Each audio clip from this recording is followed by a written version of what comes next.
So if anybody wants to ask any question about last class, you can ask.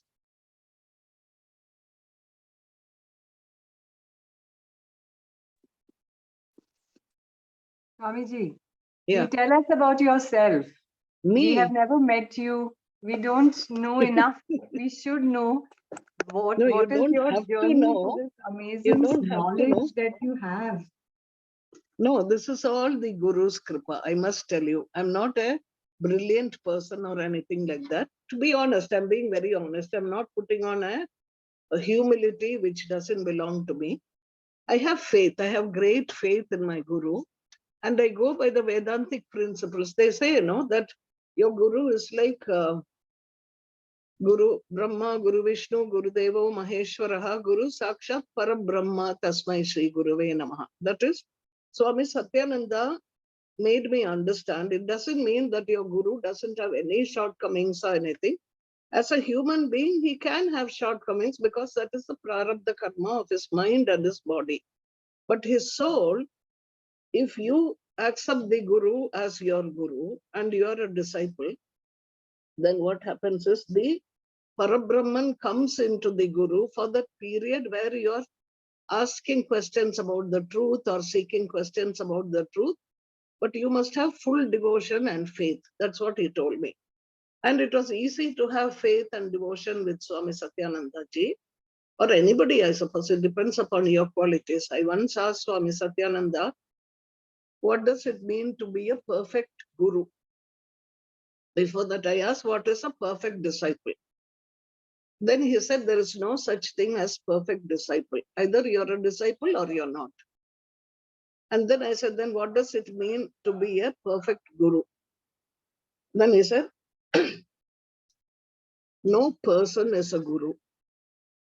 If that Guru has great faith in his Guru, and if he has been used as a conduit, medium for the things that the Guru wanted to do, because his Guru told him his Guru, that is why the entire Parampara lineage comes. The energy of the Parampara is sitting in each person who considers themselves a Guru, Sishya, sorry. But to be a Sishya, you also have to have that faith and devotion, and you believe in the same ideology. Then you sort of like sync with your Guru at certain times. And when you sync with your Guru, then at those times, you are able to be an instrument. When that happens once or twice, then your faith grows stronger. Then the Guru will put you through many difficulties. He means he won't, he sometimes will, and your family will, and the world outside will. Nothing is pleasant all the time. No, we all have little crises, little difficulties along the way. And if you don't have faith, and if you say, okay, now nobody is coming to my aid, you say, I prayed to my Guru, nothing is happening. Because what are you praying to your Guru for? You don't pray to the Parabrahman, you don't pray to God to say, okay, see, I've had all these difficulties, my son is coming third or fourth in class, I want him to get the gold medal, or I want to have a better house, I want to have a big house, or I want to be in a position of power. These are things you can ask anybody. You work for it, you make friends with a politician, you can soon be in a place of power if you have the qualities. You have a good teaching capacity for your children, they can get a gold medal if they want at any time. But they must have that ambition. The difference between Parameshwar, Ishwar, and Jiva, once I had said, the Jiva has basically pain and suffering in life because nothing is permanent. If you wait for something to be permanent, you're going to get disappointed. If you're happy, then enjoy that happiness while it is there. And then when it goes away, you say, okay, it's gone. Now it may be another happiness, maybe another difficulty. It's just like children struggle and study in school to come first. No, it is difficult for them. You tell them, don't watch movies, don't watch TV. Now examination is 1 more month in time, you study. It will be hard for them. Don't go out and play. It is hard. Like that, we also as disciples or people who believe should say, okay, this is being said by the Guru, whoever it is, so that I can go ahead and become somebody in life. So you don't try to ask the guru to give your children or you a place of power, which you can get in any case, or a place of prosperity. Always my company should be getting the highest returns of the year. Those things will come and go, partly according to the decisions you have taken earlier on in life. This is the Jivatma. And why does it happen to the Jivatma? Because we have 5 enemies inside us. Kama, Krodha, Lobha, Moha, Mada, Matsarya. That is, Kama is desire. Krodha is anger when you don't get what you want or you get the opposite. Kama, Krodha, Moha. You get infatuated with something and you want that. Mada, Matsarya, vanity and pride.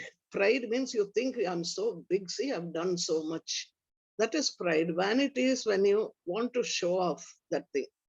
So these enemies will be there and they make decisions for us, and that is the mind. So we follow those instructions, and because we follow it, we are not synchronizing with what the divine has ordained for us. So these are the problems and difficulties the Jiva suffers. Okay, then what is Ishwara? Ishwara is like a bridge between Paramatma and Jiva. So what Ishwara does is, Ishwara doesn't have any of these problems that human beings have. Ishwara has other qualities. What qualities he has is, he has a Satya Sankalpa where he will just will something and it will happen. He doesn't need resources for it. Supposing he says, I'm going to feed 1 million people tomorrow. He makes that sankalpa, it happens. Somebody will come, somebody will put the food, somebody will come to eat, it happens. He will not search for resources. So he will not misuse it also. That is why he becomes Ishwara. And the other thing is, once he, in accordance with the rule of Paramatma or Parameshwara, if he decides the direction in which one jiva should go, like a child is born, and the Paramatma, for some reason, puts that synchronized idea into the Ishwara's mind, then the Ishwara can say, okay, so this child is going to be a doctor or an engineer or a computer thing, or maybe even a thief, you never know. So he makes that sankalpa, that's called the Satya Sankalpa. One class I told you about Agni. Agni is what is called the sankalpa of the divine. So Ishwara makes that, he makes that sankalpa on behalf of this particular child. And then if the child is, supposing he wants a child to be a doctor for a purpose, because he is in harmony with everything. Supposing the child goes on to become a lawyer, he's interested in arguing, he's interested in going into justice and all that. What the Ishwara can do is, he can gently turn the jiva's attention to the medical line. For example, somebody in his family may be very sick, at death's door or something, and then the doctor comes and then they make them okay. And then that child will see, wow, he's so impressed by that particular uncle. And suddenly he had wanted to be a lawyer, but he turns around and moves in the direction of medical studies. So this is the sort of thing that the Ishwara can do, either make a will for the child, that is a Satya Sankalpa, and he can move the child in the direction of that particular will by creating circumstances for the child that will make him go into that particular direction that the Paramatma wanted. You must have seen this in life, no? Sometimes you have a child who is saying, I'll be a psychiatrist. Last minute, he'll go into architecture. And things like this. So this is the Ishwara's capacity. Now, what about Paramatma? The Parameshwara, that is, Parameshwara does not have any such ideas this way or that way. He is just a witness. He doesn't try to move anything because Ishwara does it on his behalf. So he will just watch, be a witness and say, okay, so this is happening, this is happening. And if a time comes when people are too much going into the negative path, Because, if you have one negative thought, it can bring a lot of negativity along with it. You don't realize it because all these thoughts are floating around us. It is not in the thinking mind. It is all floating around here, around everybody. So, depending upon the mood we are in, we'll pick up one negative thought. Then we become so obsessed with it, you go on thinking about it. Why does that happen? Because all the strength of all the negative thoughts around you will start putting pressure and they will all come inside. That's why it's called a vasana. Vasana means fragrance. You say, no, Trayambakam yajamahe sugandhim pushtivardhanam. Sugandhim, that sugandhi is fragrance of the divine. Here, what happens? A fragrance of negativity. So that person cannot help it. He'll become so much into it that it becomes such a habit, he cannot get out of it easily. Then if he has to change, he might go to a satsang, or if Ishwara wanted that he should become a sannyasi or yogi or something like that, with all the negativity, he'll go sit in a satsang, and at the end of that satsang, something has changed inside him. Why? Because that particular guru who's giving a satsang will look at him just one gaze, and that will remove all the negativity from him, all the karma out of him. I have seen this happen. I had a good colleague in the ashram. I forget his name now. He was from Assam. And he was into drugs in a big way. And he came and he was very childlike in mind when he was talking, but he was greatly into drugs. Came. Swamiji told him, okay, you stay in Atma Darshan Yogashram. Then it was called something else. I even forgot. So he said, he stayed. Then he used to do a lot of karma yoga. And then in the ashram, he didn't get drugs, no? So he was sort of weaned, but always that urge to take drugs was there. So one day when we all went to Munger, we went and sat in front of Swami Satyananda, including this boy. Then what happened? Swamiji didn't ask him anything, didn't tell him anything. He just turned and gave him one glass and he turned back. This boy said, I felt as if everything melted inside me and I just did not have any more interest in going into this drugs at all. He left drugs. He stayed on in the ashram for some time. Then he went back home. He was not a sannyasi. He went back home. He got married. He's got a child and he's working in the Assam government. So I have seen this happens, but that can happen only with a very great guru. It does not happen with anybody who says I'm a guru. You cannot say I'm a guru. Nobody has said, nobody can make a what do you call? You cannot make such a proclamation. A guru is ordained by Parameshwara. That is when the guru reaches a level when his sattva, rajas, tamas, these three qualities, these three gunas, you know that, no? The gunas. Tamas is laziness, inertness, darkness, avidya. Rajas is activity, movement, doing things, wanting the fruits of it. Sattva is equanimity, harmony with everything. You do something selflessly, and then and after you doing it, you dedicate it to Bhagavan. And he says, I have done it, and the fruits are for you. So then he'll take both the good and bad out of it if you have done it selflessly. And then you don't have to struggle with that anymore. So that is the way Sattva Guna is. And if you are able to hold on to Sattva Guna for a long time, that means you cannot react when somebody yells at you. You don't react when you think life is unfair, because many times it will seem unfair to everybody. So when that thing happens and then you are able to handle that and say, okay, so this is something that has come, it will go away tomorrow. It's not permanent. Why should I get upset by something that is temporary? You move on like that too, then it drops. Then you go on to Sattva Guna. Then what happens? That guru who has done tapasya so much, even if a little thing comes and touches him, he's simply not concerned. So that particular person will become nirguna person, a person without gunas who is transcendental. At that point, the Parameshwara, through the Ishwara, will enter into him and decide that this person will be a guru. he decides. We can't decide. I am a guru, you can't say.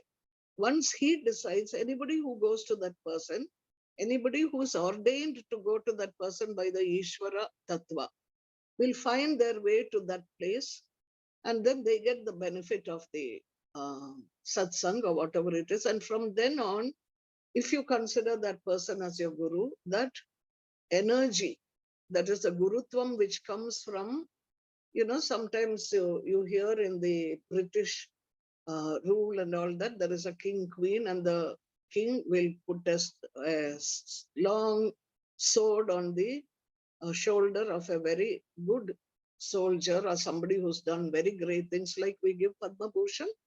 Like that, he will put it, and that boy's name may be, say, George. And he puts a sword and he'll say, "Arise, Sir George." Then from that time, he becomes Sir George. It's like a royal diksha that is given for a kshatriya-like capacity.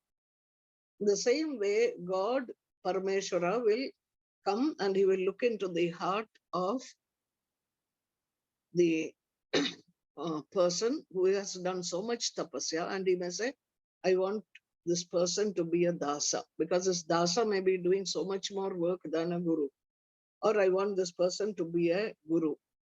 Or I want this person to be a king, a statesman. He can decide anything where he thinks this person is going to take that energy of the parampara. All the gurus, starting from Sadashiva Samarambham.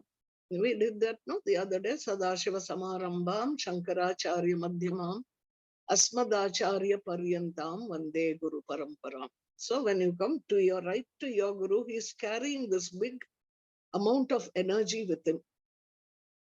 Just like a nuclear power station will have the nuclear energy in a small way, in a small place, but the energy will be there. And that energy, a little is transferred to you to see if you will misuse it, if you will fall down under the weight of it, if you will destroy yourself because you cannot handle it. So they will go on training that person by life situations also. Training till that person, the main thing a disciple needs is patience and extreme trust, faith in the guru.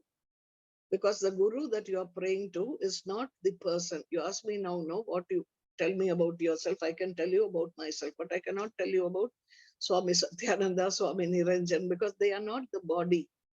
I cannot say when he was 4 years old, he came to the ashram. I will be saying it a little today for the sake of giving a context. But I cannot say more about Swami Niranjan. I cannot say more about Swami Satyananda, because the guru is his soul, not the body, not the mind, which will have their own prarabdha karma. So when you become a disciple that is totally in faith and totally in devotion, devotion is not, first of all, remember, devotion is not an emotion. No, I love my guru, he's so good to me, not that. It is not a sentiment. It is not anything small. It's a great power. It's like the nuclear energy coming to you, and he wills that through the lineage, he wills that you should come to this person and you should have devotion. Then the devotion will happen in you. You can't say, I am devoted.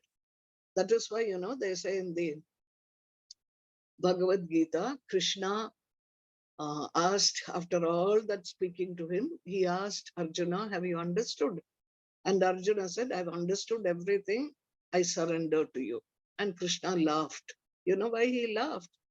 Because he should have said, if he really felt it fully, he should have said, surrendering is happening in me. I don't know how it happened. That is surrender. You can't say, I surrender. The minute the I comes in, the divinity moves out, the guru moves out. So the main thing is the ego that is fighting with time, fighting with everything to be relevant in your life. That is why when we are tamasic, we think we are lazy, or we think the other person is also equally lazy. Let's get addicted to drugs or to alcohol or to women or just to laziness. All this is tamas. Rajasic guna, you get up and you say, okay, get on with it. I'm sitting on my backside doing nothing. Let me get up and start moving and doing something. Then you start doing something. When you do something to get out of the drugs, I'll give you a little story. My husband is a psychiatrist. A patient came to him brought by his wife because he was having visions of Tirupati, Venkateshwara. He was seeing the temple. And in that temple, he would see them breaking coconuts. Now, what happened? It was all fine, very nice in the beginning. Wife was very happy also. Then he wanted to break a coconut every time they broke the coconut in Tirupati. And in Tirupati, they'll be breaking thousands of coconuts, depending upon the people who gives a coconut. So his wife had to buy thousands of coconuts. At that time, she went into a difficulty. She came and said to the psychiatrist, she said, I don't know what to do because I don't have that money to break so many coconuts and we have to run a home. We have to educate our children. Can you do something? So he was spoken to and put on some medication because when you are on the spiritual path, there is always a danger that you can, if you haven't handled your yamas and niyamas, there will be certain vasanas which you will not be able to get away from. And in that, your need to be in power, your need to be somebody special. So I can see the coconuts being broken in Tirupati. Nobody else can see it. So I'm special. This is the ego. So the medication was given and the hallucination stopped. And at the end of all that, he came back and he said, thank you very much. I was very distressed. Nobody knew that when I was looking at all this. Now the revelations have gone. Only thing is, I feel sorry. I missed that revelation. So he was told, if you do proper sadhana with the guidance of a proper, authentic guru who will take care of your difficulties, you need not get these hallucinations. In fact, I was very impressed 2 days ago when one of my close friends, also a yoga teacher, her husband said that to his employee who had these hallucinations because he was doing sadhana. This is what he said, and I was very impressed that he got the right way to say. So you never know where the divine will come and make you do certain things. And each time we think, I am doing it. But we are not doing it. Who's doing it? That's the topic for today. So let's start the topic. Last time I spoke to you about Advaita Vedanta. That lineage starts from Dakshinamurti, who is Sadashiva. Dakshinamurti, which is the formless, still consciousness. That consciousness is the only thing that is alive. There is nothing else that is there in the world. You, me, this computer, this phone here, everything is that consciousness. We don't see it because the phone doesn't walk around and move. Now we'll start seeing it when artificial intelligence comes in. So consciousness is there in everything because the divine creates or manifests as many things, and then he enters into it, and it is his consciousness that is working in everything. So then from the Sadashiva, Dakshinamurti, one goes to Mahavishnu, Narayanam Padmabhavam Vasishtam. We go on to that, no? Shaktim cha Parasharam cha Vyasam Shukam Gaudapadam Govinda Yogendra. Like that we go on. That is the Guru Parampara that is repeated in Bihar School of Yoga. So then that we go from there to Shiva, the Sadashiva, who is not a person, who is an energy, who is a consciousness. This consciousness becomes the guna. He becomes a guna of stability, protection. And that guna is Vishnu. That is, that guna takes a form, and that is Vishnu, who stabilizes things. The guna takes the rajasic quality and it becomes Brahma, who creates. The same consciousness becomes Rudra and removes everything, dissolves everything. So there is only one divinity who takes many manifestations, and once the manifestation happens, then there are gunas associated with it, tamas, rajas, sattva. So if we are going through a difficult phase in life, what you have to do, somebody was telling me, one of my preceptors, I have my main guru is Swami Satyananda, but to me, everything is a guru because there have been auto rickshaw drivers who have taught me. My maid teaches me sometimes, a child teaches me sometimes, and this preceptor asked me, what is meditation on yoga day?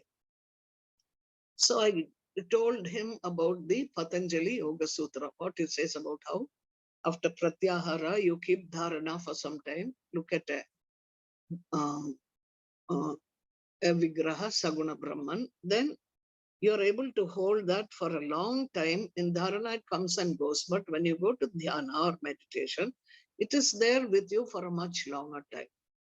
Then that person laughed at me and he said, the word meditation comes from the word meditatum, which is Latin for pondering over something, contemplating something, and measuring. Meditation is a measuring jar where you are measuring your tamas, rajas, sattva of that moment. When you are, supposing you're very upset about something, you are tamasic. You can't meditate at that time. But if you have been used to watching it and you say, okay, so this is the tamo guna that is coming in me, I don't have to be like that, drop it. And if you have practiced, this is tapasya, you practice, then you come to rajas. Then you say in rajas, I'll get up and I'll do something about it. So if you're going on the selfless way, that is one thing. If you're going on a selfish way, you may stay in rajas or you may fall back to tamas. So the meditation is like a measuring jar. It's just measuring, we are measuring our own gunas. Okay. So thank you, Darshan, for the picture. So when we are doing this on a continuous basis, we drop each thing and we hold on to Sattva Guna for a long time. When you hold on to Sattva Guna for a long time, the lineage of the gurus will flow into you. So it depends upon us. That is what is called tapasya, and the guru comes. You don't have to search for a guru anywhere. The guru will come to you. So anyway, that is about that. So I wanted to come to the second lineage. This was the first lineage. We stopped at Adi Shankaracharya. So let me come to the second lineage. What is this energy that makes us do these things? What is that energy which tells us, look, you're tamasic, become rajasic? Then we try out various methods and then we become rajasic. Then it says, inside it is telling us, look, you're being rajasic, come to sattva, I'm here, I'm here. This is the voice of the soul, the Atma, not the body or the mind. Okay. So when this energy comes, this energy is the voice of this Devi that you see, Tripura Sundari. This is the second lineage, the worship of Shakti. The goddess appears and you will see the picture and you will see her surrounded by four legs, which are four deities. So first one is Brahma. If you see the leftmost posterior one, the creation. The next to it is Vishnu, the stabilizer, protector. And then next to it is Rudra. Rudra is the one that dissolves everything. Shankara. Okay, sorry. That is Shankara or Ishwara. Then you go to Rudra, and what does Rudra do? He completely prevents you from seeing that you are part of one consciousness, which you call Parameshwara. He makes the two think, I am separate. I'm separate from my maid. I'm separate from my dog. I'm separate from this computer. That is called Tirodhana. Tirodhana means veiling something. You don't see the truth of it. So then the being she's sitting on top, if you see on the thing, that is called the Anugraha Shakti or Sadashiva.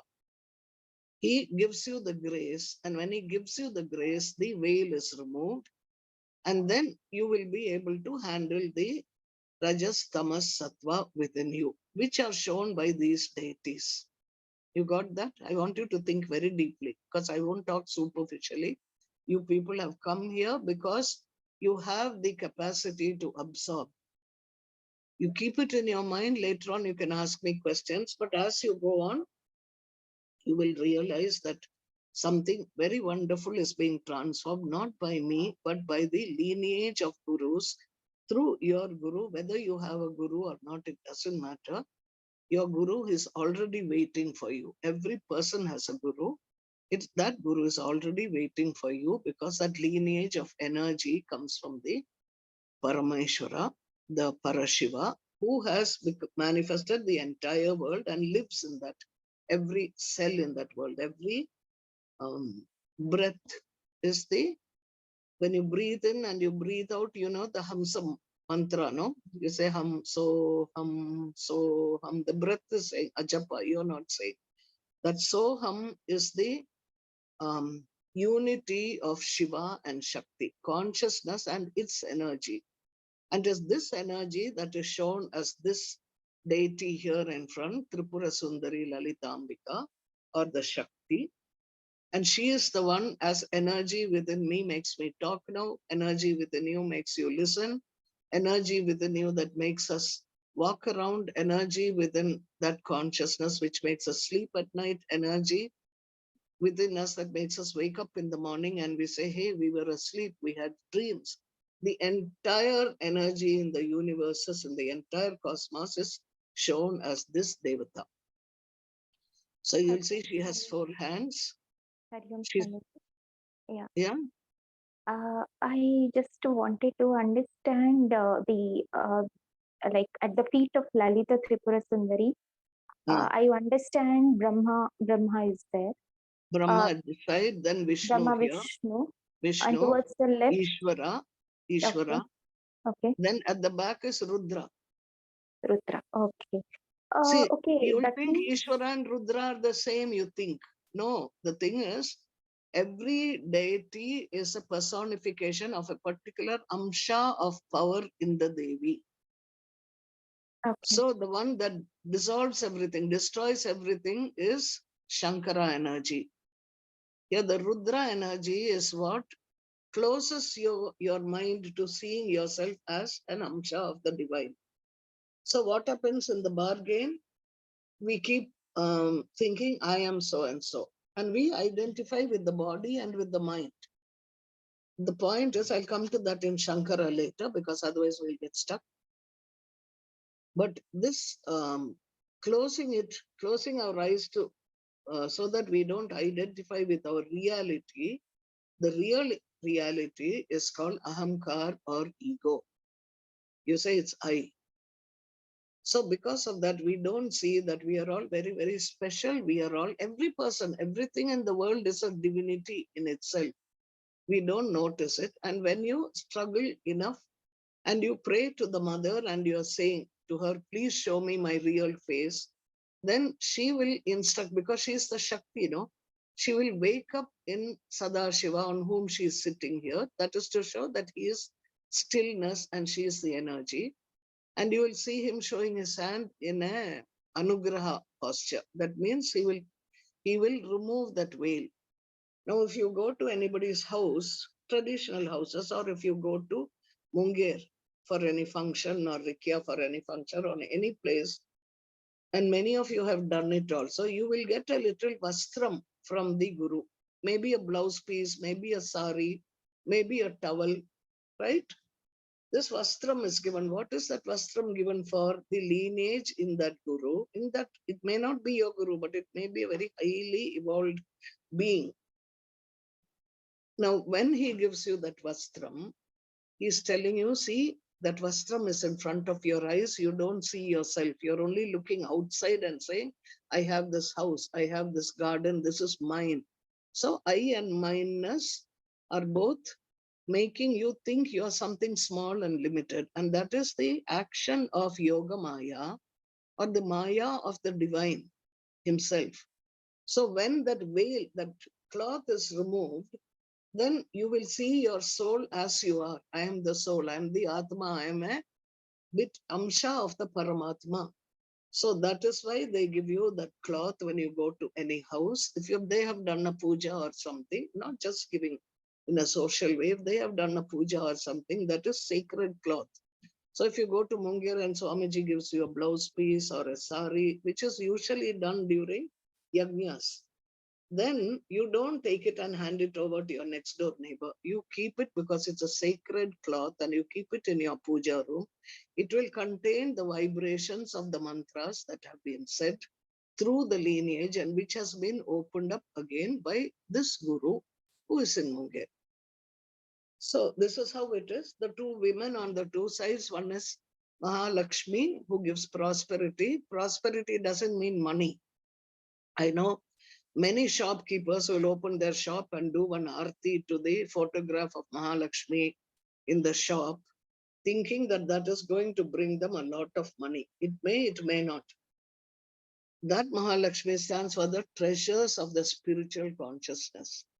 The treasures you're looking for, ahimsa, satyam, asteyam, yamas and niyamas, these things will be given by her. Patience. This is why in Saptashati we say, Ya Devi Sarvabhuteshu, Matru Rupena Samstita, Namastase, Namastase. Like that. Those are the treasures that Mahalakshmi gives. And on the other side, you see Mahasaraswati.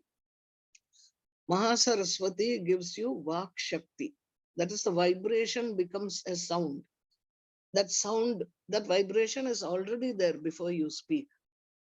What you speak becomes, which is a sound being transmitted as a few syllables joined together. It is a word you understand. And once that word is joined with many other words, you are become a communicator. But the whole thing comes from this Mahasaraswati in this picture, who is giving you the Shakti of the Vak, for the word. So she's called Vak Shakti. So these three, Mahalakshmi, Tripura Sundari, she is called Tripura Sundari because she's made up of, she is the one who creates the three deities of the gunas. So she is called Trigunatmika, Rajas, Tamas, Sattva in its complete forms. Then she is responsible for creating these three energies. The next slide, Darshan will show us. She creates three goddesses out of her. The top one is Tripura Sundari. And on your left side, your left, you will see Mahasaraswati. She is in the middle, she is Mahalakshmi, and at the end is Mahakali. Mahakali is she destroys. What does she destroy? She's always shown with a fearful face. Kali, although she has a very fierce look, she's an extraordinarily benign Devi. She's called Bhadrakali. Bhadram means auspiciousness. You hear, no? Priest saying Bhadram Karne Vishnunayama Deva Bhadram Pakshema. That is, let me see what is auspicious. Let me hear what is auspicious. So why is she shown with the sword? What is she killing? She's killing the negativity within us so that we will move into the Vidya. So these three goddesses stand for these three qualities of Icha, Jnana. Jnana is Saraswati. The time, that is Mahakali, is the Kriya Shakti. She gets things going. And Mahalakshmi in the middle is the Icha Shakti. She desires, the divine desire. She's not different from the Paramatma. The Paramatma is lying quiet, and then suddenly there is a ripple within him, a vibration within him, and that is called the Shakti, the power of the Paramatma. Okay. Now, just to, I can see the time, 6. Okay. We have till 7. Good. So, what you do is, the people think this is Tantra. We are moving into Tantra. Now, many people will think Tantra belongs to all sorts of vague things we have heard about. And you'll see in newspapers also that a child was kidnapped and offered as a sacrifice by a tantric. He is not a tantric, though they say it because the media does not understand. Such a man is a terrorist. Such a man is a murderer. He is not a tantric. A tantric is an extraordinarily benign person. Tantra means tanoti and trayati. Tanoti means expand your consciousness. Say, I think child comes and he says, my name is, say, Dharmakeerti. So everything that is mine belongs to me. This house belongs to me. The road belongs to me. That's how the child will say, my father's car is better than your father's car. This is I. When the I starts identifying with all that is around it, then it becomes mine. And when the I and mind join together, then that is called the ahamkar. And when that ahamkar becomes very strong, then you are not able to go beyond um, the divinity, because you are stuck in the negativity. Negativity is not just wishing somebody bad or doing something negative. You are doing something negative to yourself. You're making yourself know. If you're a diamond and you say, I'm just a pebble on the road, but I'm a big pebble, I can poke somebody's feet and make them fall. That's being silly. That's being having avidya, ignorance. You're a diamond. And that's what she's saying. You're a diamond, the Trigunatmika is saying, because you are actually the soul which never dies, because I am your soul. I am in your soul. And that's what the Guru is telling you also. So this is Trigunatmika.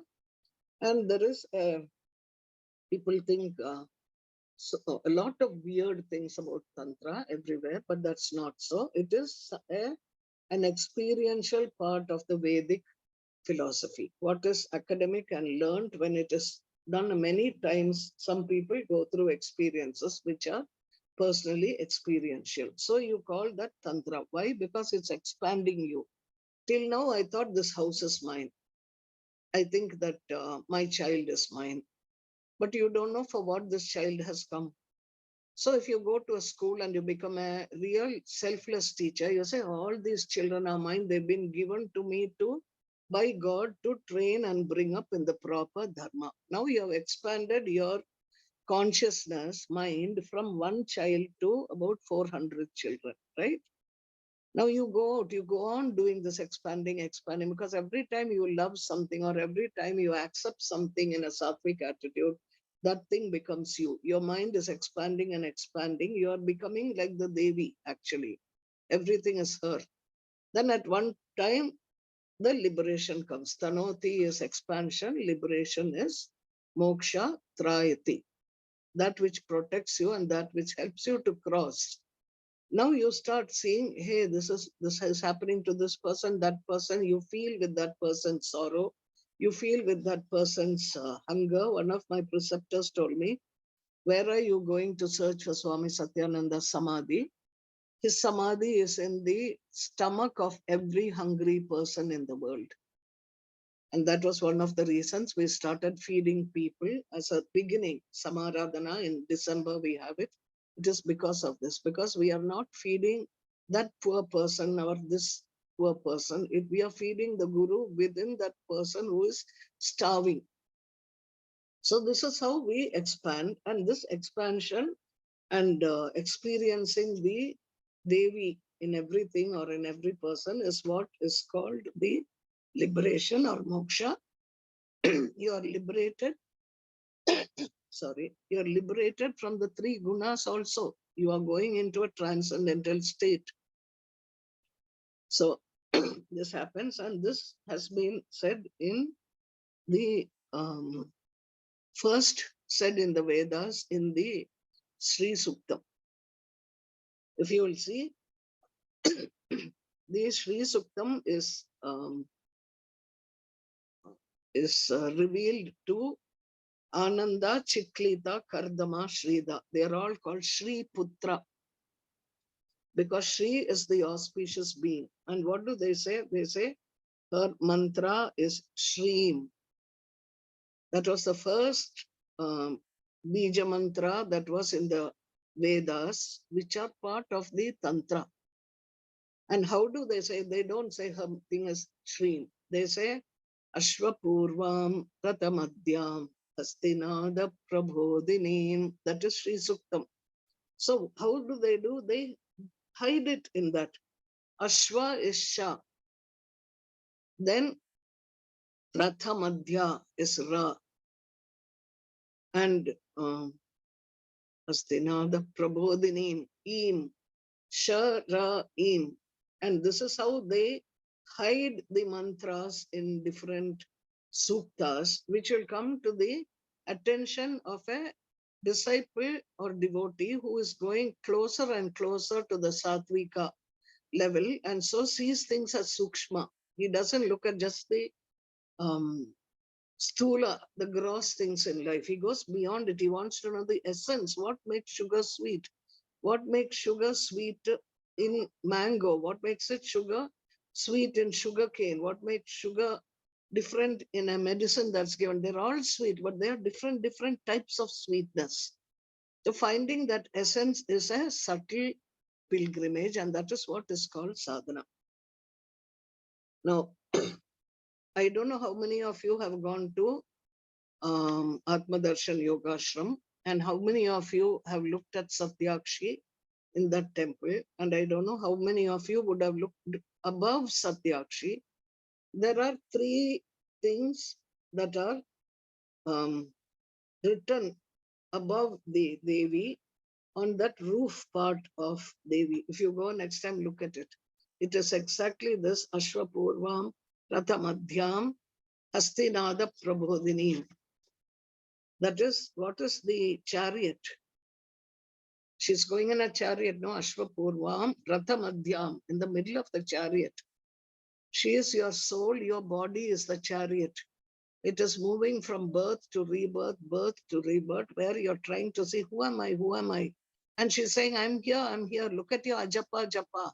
I'm sitting here. So this is the meaning of the chariot, Ratha Madhyam. This is our soul, which is the Ratha, which is taking different bodies from one place to another. Then Ashwapurvam means the horses. Horses in the Vedic language refer to pranic power. You have more horses, you have one person who can be like, you say, no, horsepower. It's like that. When you have more and more energy, you're said to be having more and more horsepower in the Vedas. So whenever you see horses, Ashwamedha, all these you see, it refers to prana, not to the horse as such. They give us images so that we can understand. Then Hastinada Prabodhini. Hastinada is the trumpeting of elephants. You would have seen Gajalakshmi with two elephants on the side pouring the waters of consciousness on that divinity. It's not plain water, it's the waters of consciousness which have wisdom. Prabodhini, you have awakened. Why the elephant is trumpeting the victory of the sadhaka who has been awakened because of his or her faith and devotion. So this is what this picture symbolizes.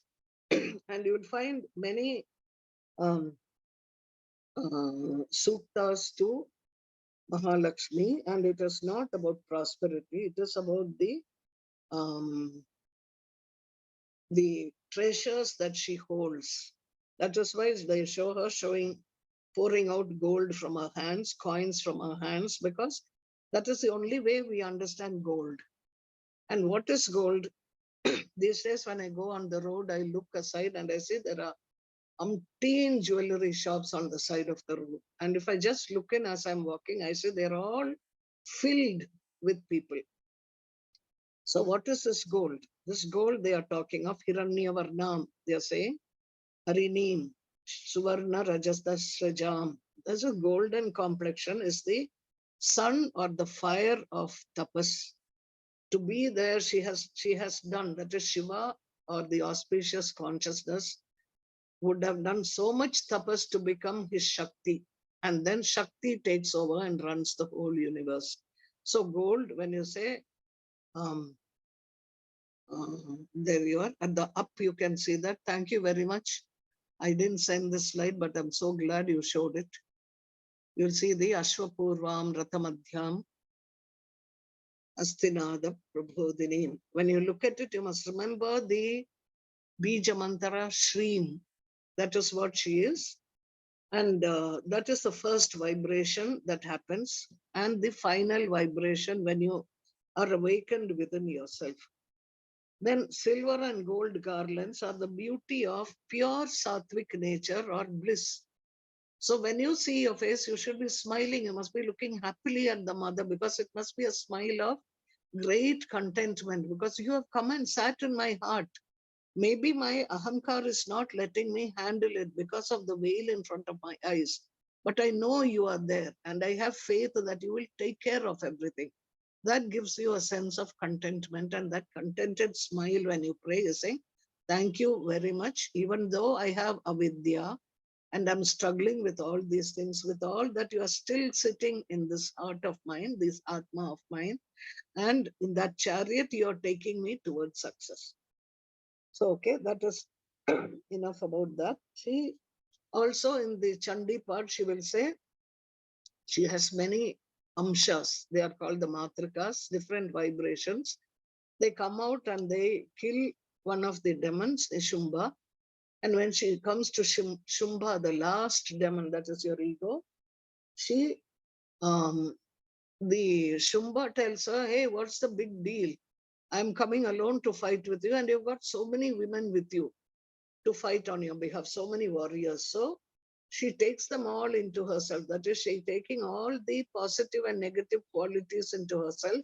And she is saying the same thing that Advaita Vedanta. She says, Ekai Voham. There is only me, there's nobody else. Who else is there? She says. So that is the level that she is at. And this is the second part of the lineage that I'm telling you.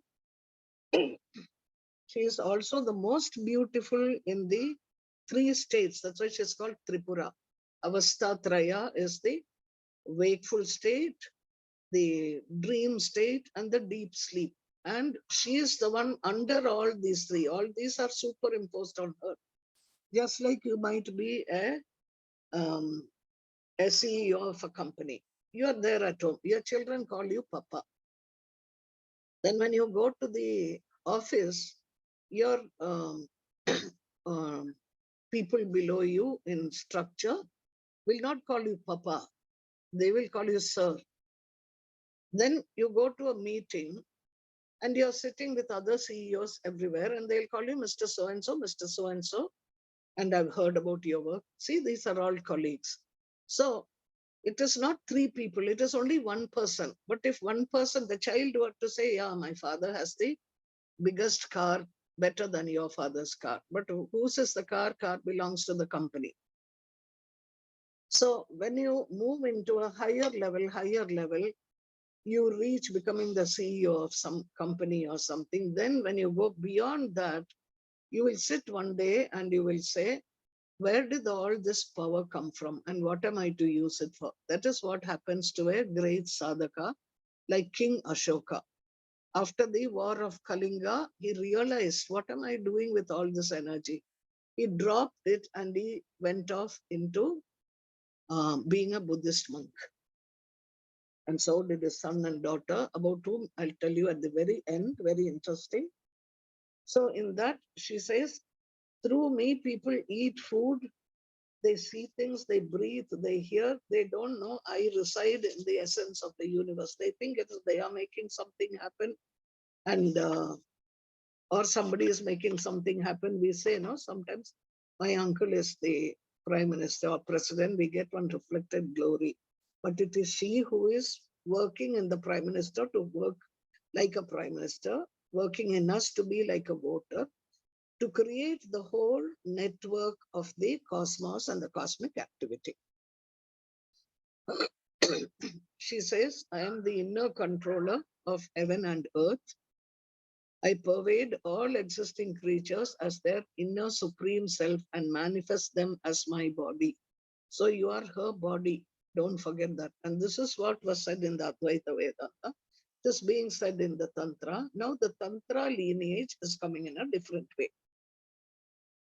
It doesn't follow the Vedantic view. I mean, the Vedantic Parampara, some of them here and there will be mixed.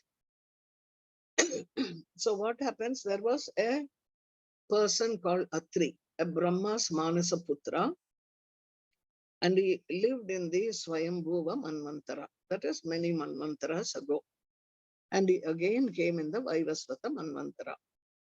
This person was Atri means coming out of fire, but he was born from the eye of Brahma. And so he was called Atri, meaning the eye is supposed to have the light in which you see everything, like the fire has. So Atri and Anasuya were a very devoted couple. They were in both Manvantaras. Long ago in the Swayambhuva Manvantara and again Vairasvata Mantra, she was his wife again and again. 637. Okay. So she and her husband used to pray that they should have a child like Brahma, Vishnu, Shiva. Since we don't have time, I'm not going to go into those stories. But and I don't know if you can stay longer. So the gods wanted to test her, so they went to her and they said, she invited them in, and she said, please sit down, I have to give you a meal, because Atiti Devo Bhavaha. So they said, we will eat with you in your house, but we have got a condition. We have made a condition long ago that if we will only eat if a woman who feeds us is naked. Now you would think anybody is in a big fix, because how do you come naked in front of three strangers, even if they are gods? That itself is an inappropriate thing. At the same time, if you say, oh, I can't feed you like that, send them away, you have not fed the Atiti, the guest. So what does she do with her? She was a great sadhaki. So with her spiritual power, the Ashwamedha, Ashwa, the horsepower, Prana Shakti, and devotion, what she did was she made all these three devatas, Vishnu, Brahma, Shiva, into babies. They became babies. Now she was able to disrobe herself and feed them. And when later on they showed that they were Brahma, Vishnu, Shiva, and they asked for doing this, she handled a difficult situation. It's a big crisis with a simple common sense out of her faith. So they say, ask for anything you want. She says, I want all three of you to be born as our children. So they were born, three of them. The Vishnu Amsha is called Dattatreya, because Atri has taken this child as Datta. That means giving, adopting. You'll see, this is Dattatreya. You see the four dogs around him. These are the four Vedas. And you will see three faces, one with the moon Rudra, one in front, which with the Mala, that is Brahma. On the side is Vishnu with the chakra. But Vaishnavites will say Dattatreya is Vishnu, and Shaivites will say Dattatreya is Shiva. But it's the same. There is only one who becomes many. So Dattatreya was the one who was responsible for bringing Tantra and Veda together into one stream. So what happens here is he does not want to get attached to anyone. And he knows there are people waiting around to listen to him speak. So he brings his Shakti, who is called Anaga, which means unbounded, liberated energy. It comes as a woman, and he sits drinking Somarasa. The Ananda of bliss is called alcohol. Alcohol is not Somarasa, but the way of symbolizing so people understand. He sat with her in his lap and he was drinking alcohol. So all those who judged him by his body and his mind said, oh, he's obscene, he's lecturers, why should we go to him? They all left. That was a way of filtering. Many gurus will do things like that to filter out people. So those who came for the jnana, they said, we want your jnana, and we know you are doing all this just to filtrate and let us be, but we know there is something about you that is very special, and that essence of wisdom is what we have come for. So they stayed, very few stayed. And at one time there was what he had written, the original was called Datta Samhita. It was also called Dakshinamurti Samhita.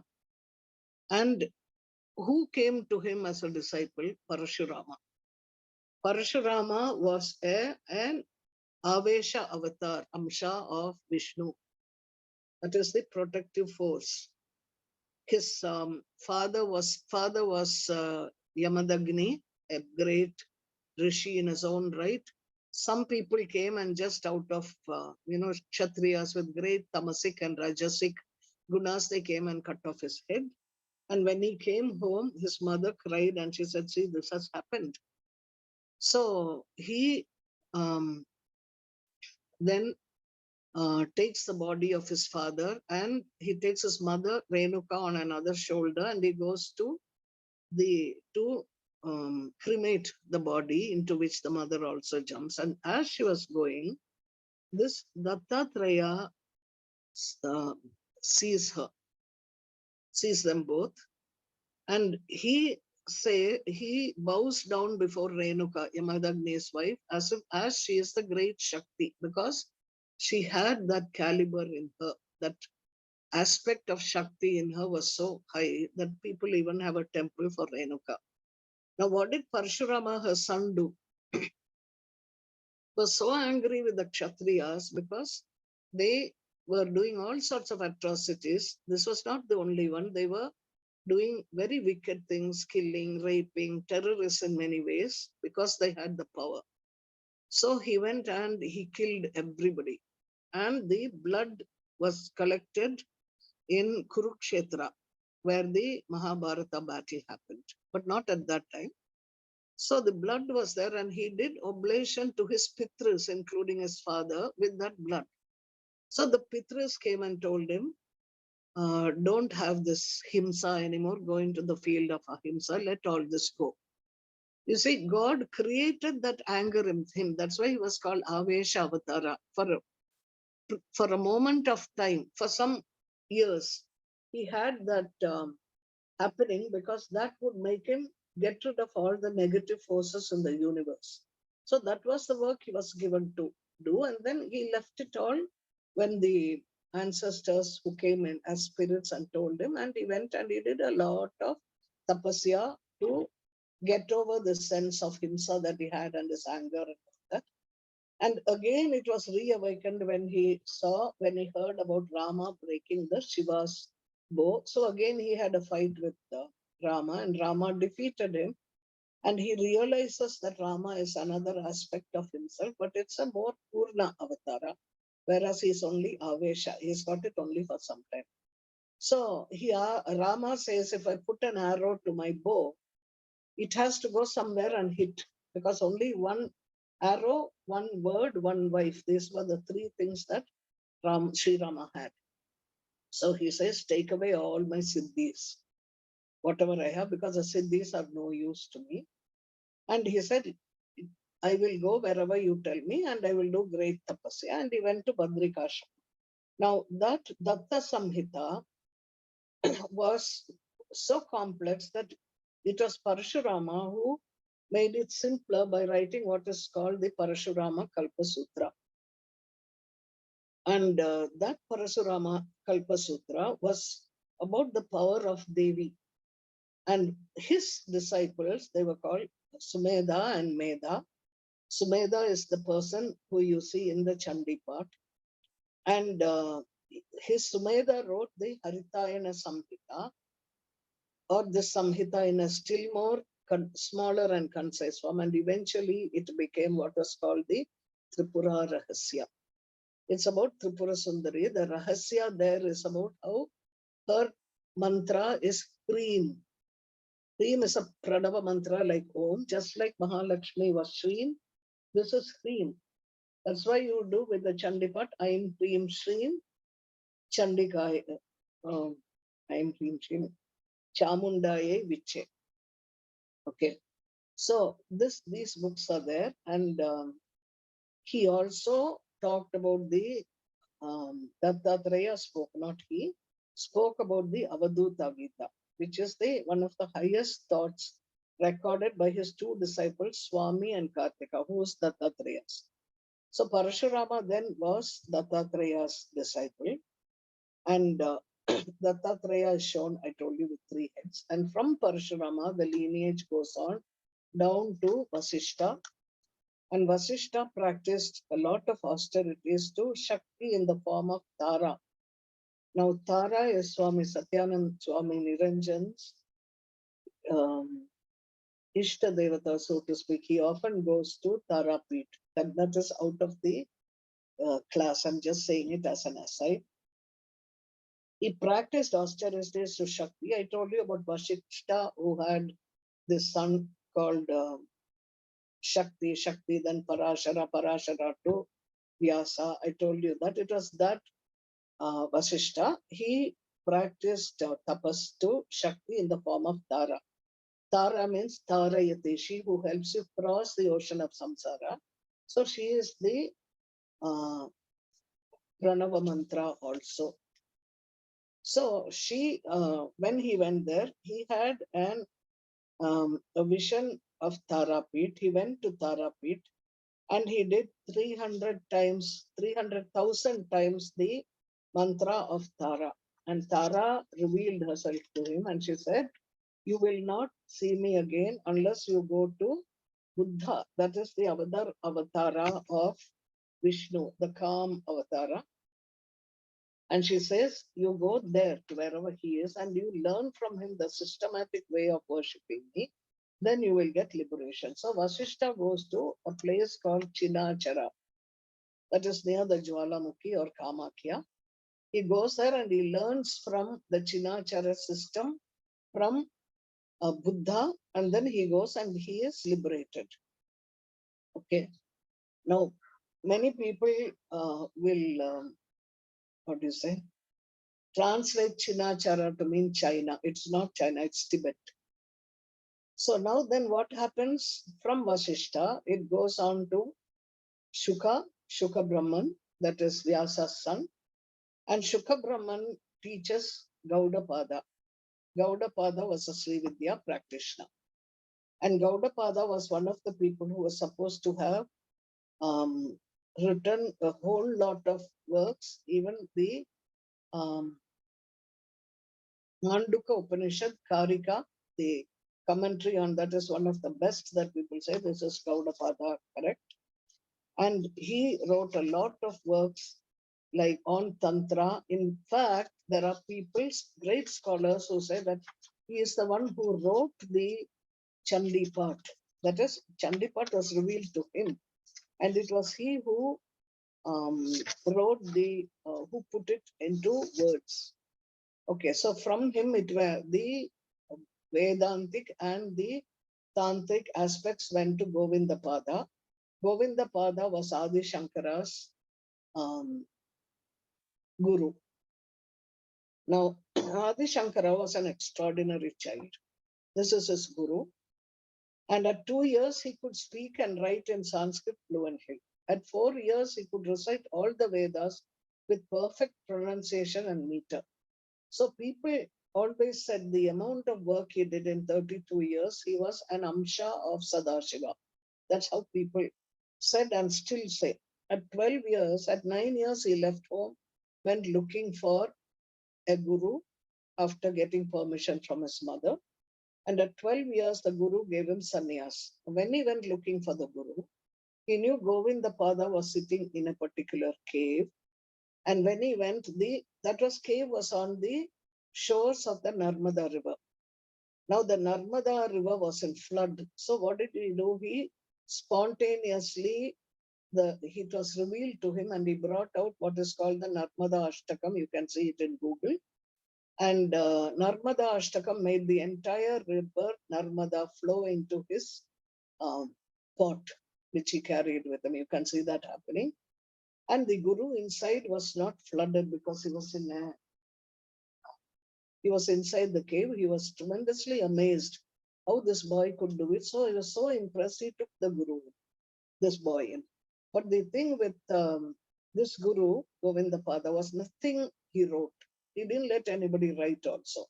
Everything had to be learned by heart. Otherwise, it would not go inside experientially. So you only have Shankara's talking about his guru who taught him whatever he needed to teach, and under his guidance, Govindapada, the students who came to him, out of all these students, he was the top, but there were 10, 20 disciples who established the spiritual culture of this country. If we are listening to this today, it is because that lineage, prana, that ashwa, the horsepower flowed into Gaudapada and through him to Govindapada and through him to Shankara in all directions, because it was not only Shankara, people who are not as great as Shankara, but 10, 20 disciples of Govindapada went around and established the spiritual culture of this country. Now, when I say the spiritual culture of this country, I'm not talking of Hindus. I am talking of anybody who is on a pilgrimage to find the truth. They have this lineage in them. It is there within them. It can be a Muslim, it can be a Christian, you can call Jesus, Yahweh, or you can call him Allah, you can call him any name. You might have 5 children in a family. One calls a father Papa, another one calls Daddy, another one calls a idiot, another one might call him boss in a joke. So that doesn't make it that there are 5 daddies for 5 children.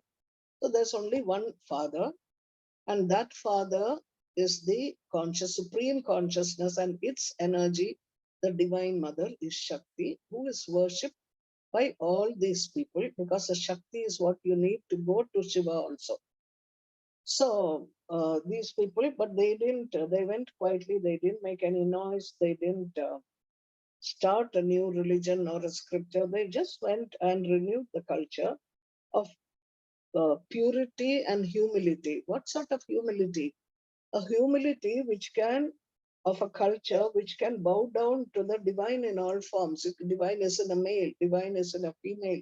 It can be in a bird, Garuda. It can be in an animal. So all the deities will have vahanas that are animals. In a rat for Ganapati. In a stone, the divine is in even in a stone. That is what a Shaligrama is, a Shivalinga is. So everything is the divine, and that is what these people quietly went round spreading. Now, if everything is the divine, Shankara will say it is all Maya. Maya has been misrepresented. When you say Maya, people will say the world is not real. It is all just an illusion. What do they mean by illusion? People think that it means it doesn't exist. And we are saying, but it's existing now. I can talk to my friend. I can talk on this computer, this iPad. So how can you say it doesn't exist? That's not what Shankara said. What Shankara said was, supposing you are looking at your body. As a child, you had a different body. As you are growing up, within 40 days, all the cells in your skin are falling out and new cells are replacing it. That is the propaganda that many cosmetic firms will use. They say, use our, um, um, what do you call it? Use our cosmetic um, cream or something for 40 days, you'll see your skin glowing. How does the skin glow? Not because of the cosmetic. That might have some herbs, but the skin glows because these cells have fallen out and these are new cells. So over our life, every cell of every organ has died and new cells have come into being. So imagine what I am seeing of myself today, what you are seeing of today, yourself is today, say in my childhood, that is memory in the mind, vasanas. That is not who you are. You are finished. When you were a child, you were different. Cells have changed everywhere. You are a different person. When you grow older, you'll be a still different cells. So you cannot say it is I, Dharmakeerti, I was there 40 years ago and now I'm here as an old person. No. What Shankara says is everything in Prakriti, in creation, is not the same from time to time. It's impermanent. I'm not permanent as a child. I'm not permanent as a young woman. I'm not permanent as an old person. The only thing that is, they're all permanent. Everything is temporary in the world. Only permanent thing is the soul. It never dies because it is a part of the Paramatma. That is why they say Paramatma is sitting inside you in the chariot called the soul, Rathamadhyam. So then, this was Shankara's understanding of Maya, which was the understanding of Vedanta, and which is also the understanding of Tantra in its true aspects when you experience it. Tantra is an experience, and if people are jnani in their quality, in their perception, in their build up, then they will be able to go through the Mahavakyas. Those are the four words, four statements that are given, one in each Veda, to meditate upon, contemplate upon, and to understand if you are little sukshma. But if you're not that level, you do tapas, struggle a lot in life. And after you've struggled and you come across a guru who glances at you, the inner transformation starts. You don't know. You don't know it. You go in front of any guru and you stand, the transformation has begun. That is, the vastra is given to you and the vastra is slowly being moved away. So this Shankara says, what you think is you is not you. Those cells have gone. This new you is who you are. And then he goes one step further. He says, just like you thought that body which was a child is me, which was not me, because that has gone. The same way, when you look at somebody else and you say, oh, he is Darshan, I'm Dharmakeerti, that is also a temporary thing. The permanent thing is that Darshan contains, I'm just using an example. Darshan contains the same Atma that I have. My Guru has the same Atma that Darshan has. So we are all one Atma, the Atma of the Param Brahman or the Paramatma in different bodies. If you see the other as your own Atma, as yourself, how can you go hurt them? Then ahimsa becomes a natural awakening in you. You don't say, I practice ahimsa, so I won't eat non-veg. I practice ahimsa, so I won't get angry with somebody. That doesn't last, because that is said by the I. In a tamasic way, you can go kill anything. When you have a rajasic guna, you might be fighting, and in the fight, you might kill somebody. But when you are sattvic, you get more and more closer to samatva bhavana. That's why it is said, samatvam yoga uchyate. Swami Satyananda said this to me many years ago. When you get samatvam, that is, you see difficulty, pain and pleasure, cold and heat, everything with the same eye, then you are moved into sattva guna. So that is what he says. The other person is also you. So he wrote many works on Brahma Sutra, Bhashya, commentary on various Upanishads. This is the Vedic. Then the Tantric way, he wrote the Saundarya Lahari, Nirvana Shatakam. Many things that he wrote were Tantric. Many things, Saundarya Lahari is a Tantra. And many things, commentaries that he wrote were on the Vedic attitude, coming to the same aspect of seeing everything temporary as if it were permanent.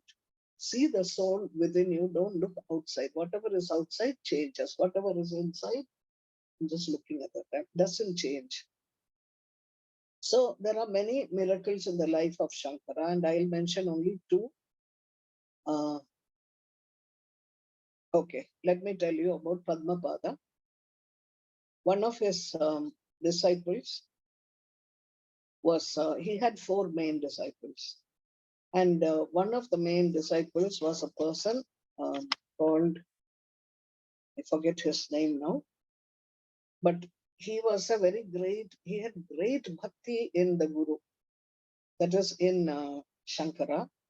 And with that great bhakti, what happened was he was working and people used to look down upon him, other disciples, that they were all so bright, they could understand the Brahma Sutra Bhashya, but this chap doesn't understand anything, like that. So one day, the Guru was standing on one side of the bank, and this boy was standing on the opposite side. And the Guru said, "Come here quickly." He said, the boy didn't think. The faith just carried him walking, running across the river. And at every place where he kept his foot, a lotus came under his foot, as if supporting him. In other words, that lotus was the divine consciousness supporting the divinity in the child. So from then he came to be called Padmapada, or one who had lotus under his feet. Then he had another disciple, and that disciple was called, he had some name again, I don't know, and it's not important. So he was also, he came, next slide. He was again seen by many of the very intellectual disciples as not being very smart, because he was very simple and he would stay around and do only the karma yoga and things like that. And one day, the Guru Shankara, he is a child, youngster in his 20s. He was sitting and he didn't give the satsang. So the others asked, why are you not giving satsang? He said, I'm waiting. Who are you waiting for? We are here, no? They said, three of them. I'm waiting for this boy, he said. But why do you want to say anything anyway? He won't understand anything. He's very ignorant. So the Guru turned and glanced. Just at that time, the boy was coming. And with that glance, he transferred jnana into that boy. And the boy came suddenly when he came to meet the Guru in front of all of them. He was repeating a verse. It came to him and he made it like revealed. Totakashtakam. It was in a Chandas or a meter called Totaka. So the boy was called Totakacharya from that time. Then a man called Prabhakara brought his son who had been mute from the time he was born. And he used to go to many people going on the way. Do you think we can take 15 minutes extra? Anyway, we'll come to that when we come to it.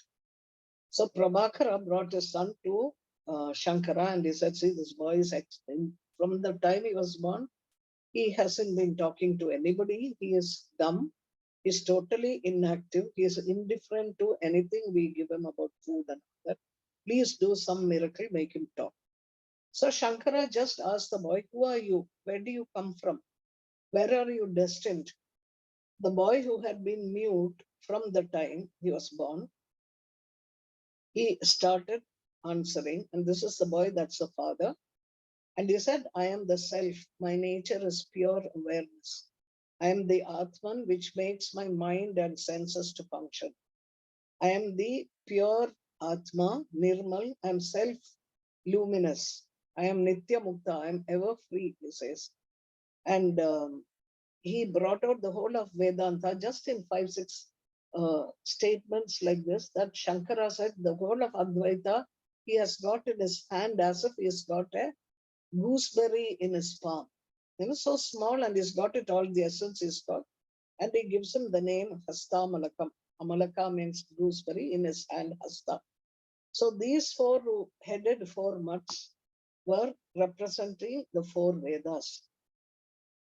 Shankaracharya, till he came, the sannyasis were all a disorganized lot. There was no systematic sannyasin happening, because it was started by Rishabha Deva. This going of people were householders who were taking to spiritual study, Grihastha people. And then Rishabha Deva, who was Krishna's uncle or no, granduncle, he left the kingdom. He was a king. He left it to his younger son, and he went off into the forest to meditate and understand what is the reality within him. Now in Veda, when you say forest, it means the mind, because in the mind, it's like a forest. You have many wild animals, you have thorny plants, you have to go deep into the mind without being afraid of facing your own negativities, your own fears, your own greed. Unless you face it and accept it compassionately, you're not able to be compassionate to somebody else who's going through it, which is necessary if you want to guide other people, especially teachers in yoga. You cannot turn around and say, oh, this person is bad, this person is evil. No, in front of you, that person is an Atma that is struggling. So Shankara brought all these together into what he called a Darshanami Sampradaya. He established 4 mathas, 4 centers in the north, south, east, and west. All this within the time he was in his 20s. So you can imagine how young he must have walked 4 times from Kerala to Himalayas, then Puri, Dwaraka, all of us teaching Advaita Vedanta and maintaining the Dharma. Now Badrinath was called Jyotirpit, Dwaraka was called Sharda Pit, Puri was called Govardhan Pit, and Sringeri was called Sharda Pit again. And in Sringeri is an unbroken lineage from that time, because um, he went to his fourth disciple was a person called Mandana Mishra. Mandana Mishra believed in, not this. Why? If I haven't put it, you can show that. If you Swamiji, don't have a picture, it's okay. Yeah, Swamiji, yeah. sorry for interrupting. This south, which mata is for south? Is it Sringeri. Sringeri? Okay. Sringeri. How about Kanchi mata? I'll Even come to that later. I will come to that if oh, you give me 10 minutes extra. okay.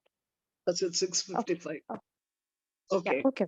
So, Sringeri was, okay, Mandana Mishra he was very ritual oriented.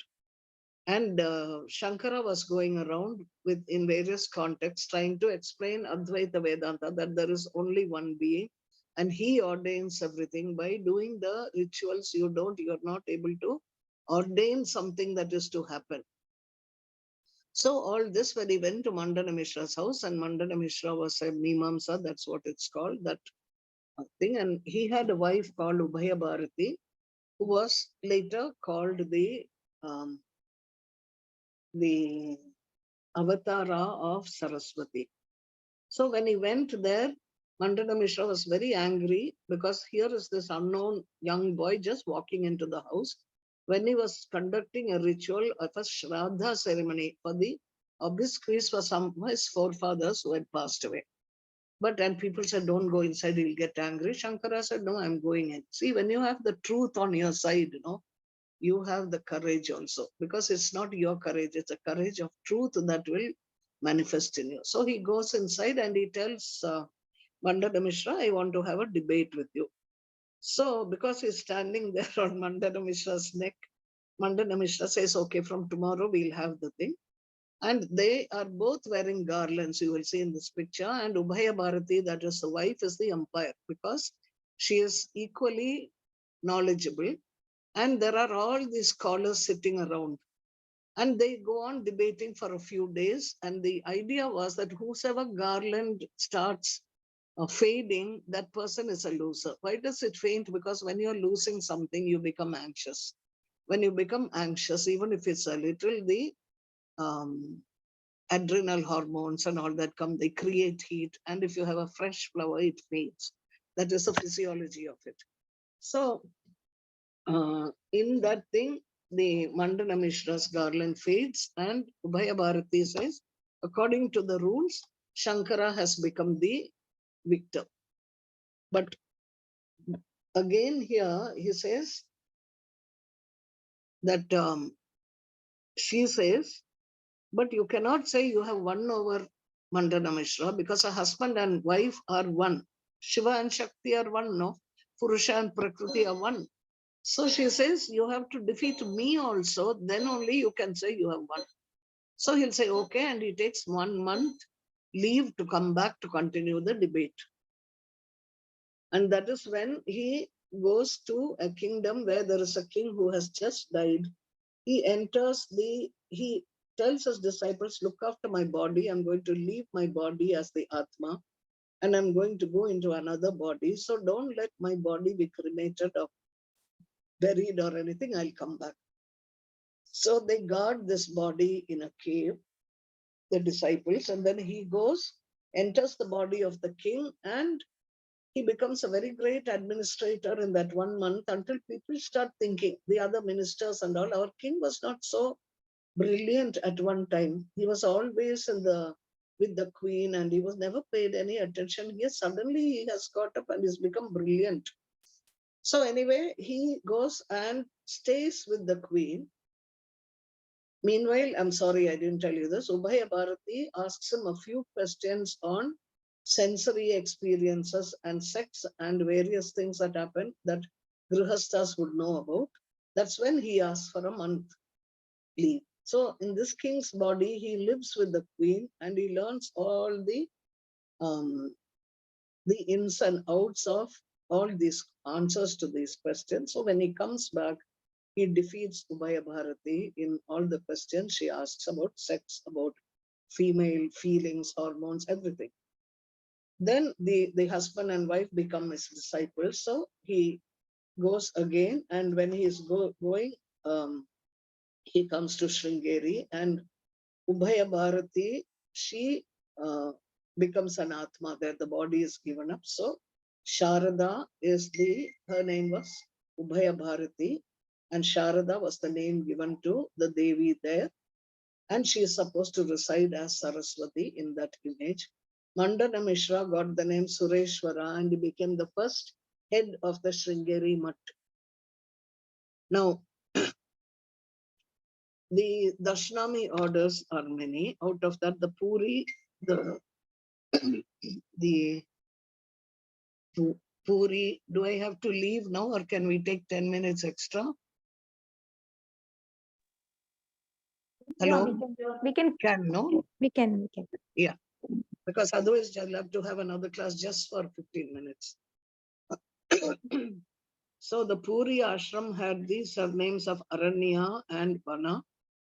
Badrinath, the Giri, it was called Giri, Parvata, Sagara.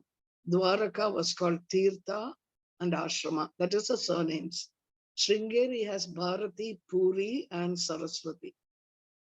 Kanchi also has Saraswati, which came at a later date. Kanchi, anyway, let's go on. I'll come to that at the very end. So from Sureshwara, it went in an unbroken line until many Shankaracharyas, Jagat Gurus, practiced the Vedanta with Tantra. Tantra meaning the personal experiential realities that they experience. It was not just academic. So in that, the 34th Guru was Chandrasekhara Bharati of the Sringeri Mutt. Now Chandrasekhara Bharati was born to parents who had 12 children, and he was the only one who survived. His birth, Upanayanam, Sannyasa, and his Videha Mukti, that is liberation while in the body, without the body, all happened on Sundays for some reason. He was an introvert all his life. He grew up in Sringeri under the guidance of the previous Guru, who was very active, this previous Guru, and he was called Sachidananda Shivabhinava Nasimha Bharati. And that Guru was very entrepreneurish. I mean, it's not the correct word. He went around opening schools, opening institutions which taught Vedanta, and Chandrasekhara Mahaswami, his name was something, I will come to my head sometime. The boy went with his parents because there was a great institution started by this Guru, but he remained an introvert and he was studying there. And his name was Narasimha Shastri, something like that. So then what happened when his Guru told the king of Mysore, Vadayar, because that was, Sringeri is within the Mysore province at that time, and the Jagat Guru has to inform the king there, who is the main sponsor of the Mata at those days. So he said, I have chosen this boy to be my successor. And he said, the king sends people to bring the boy from Madras to Sringeri. By the time he reaches, his Guru has died.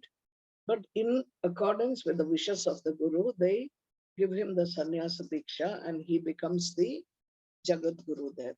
And he is supposed to be extraordinarily brilliant. In no time, he would pick up everything that he had to do, but he was introverted, never unnecessarily sat around trying to be sociable and talking to sponsors and people like that.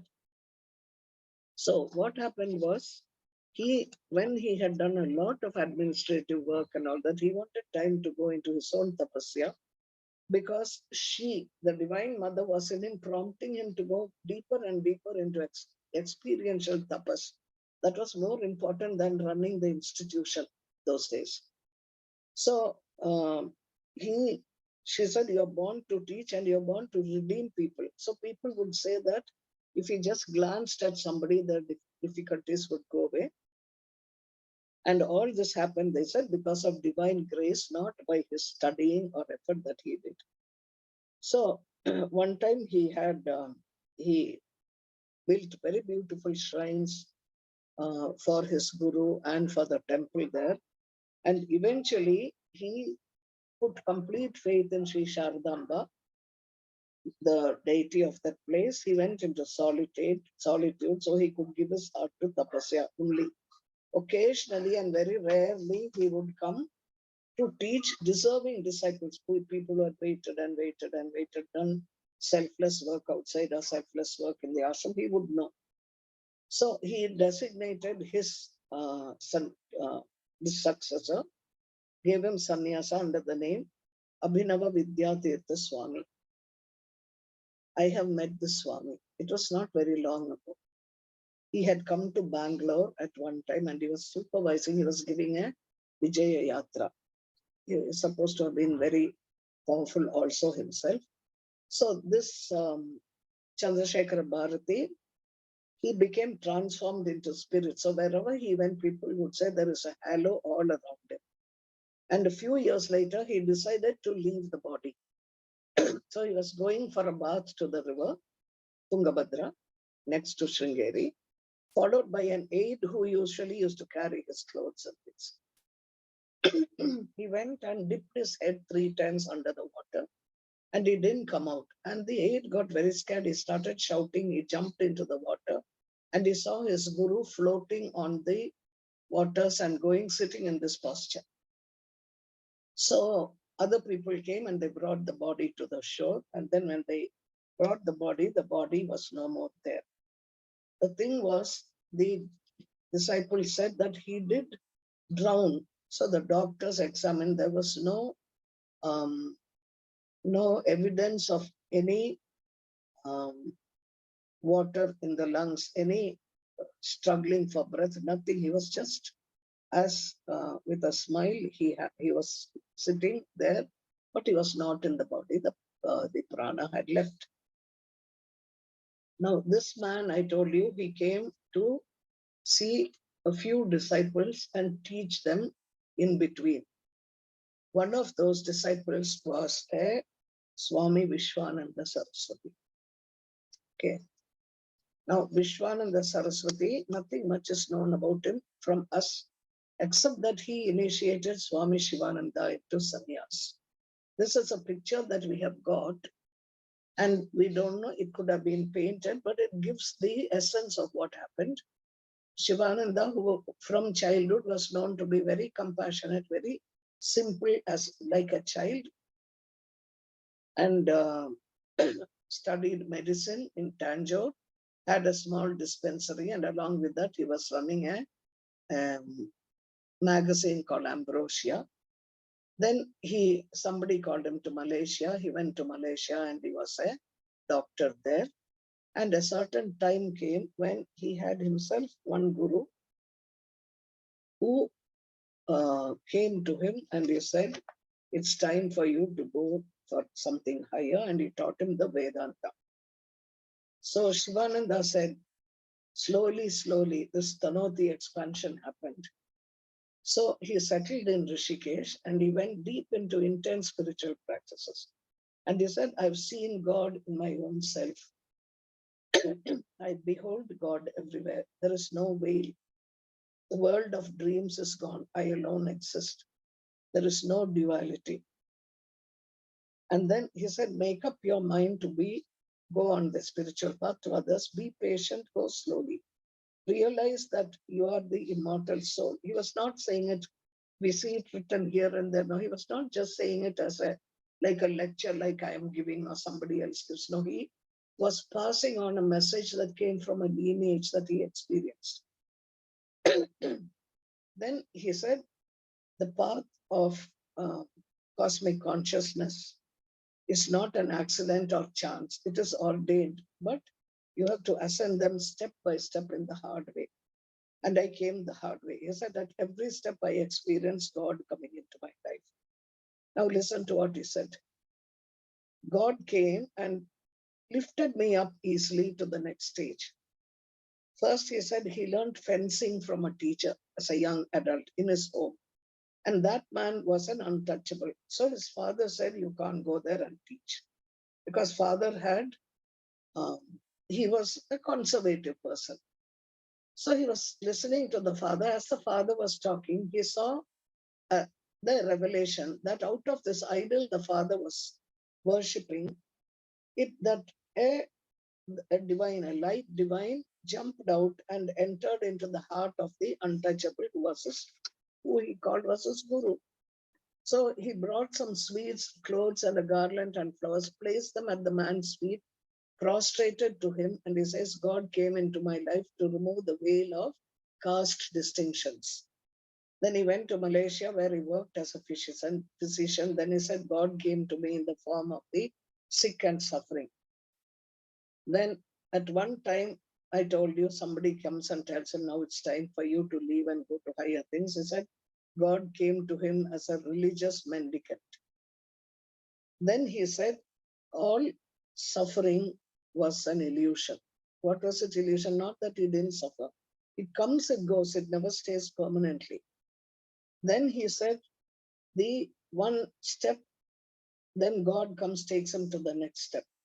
Then God came to him in his Virata Swarupa, because God played with him, sang with him, he spoke, listened to, and the thousands of people came to him. These were all God coming to speak to me. If you see one of his videos, he says, the world is Ram, the tree is Ram, the Guru is Ram, the table is Ram. He jumps on a table and he dances. The table is Ram, the chair is Ram.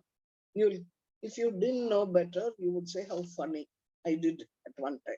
But when you know Swami Shivananda better, he was passing on a message which he has experienced, which you also can experience. So then he had a number of disciples, and all of them went to various parts of the world. Shantananda Saraswati, Swami Krishnananda Saraswati, Swami Chinmayananda, Swami Vishnu Devananda, Swami Paramahamsa, Swami Satyananda, Swami Chidananda.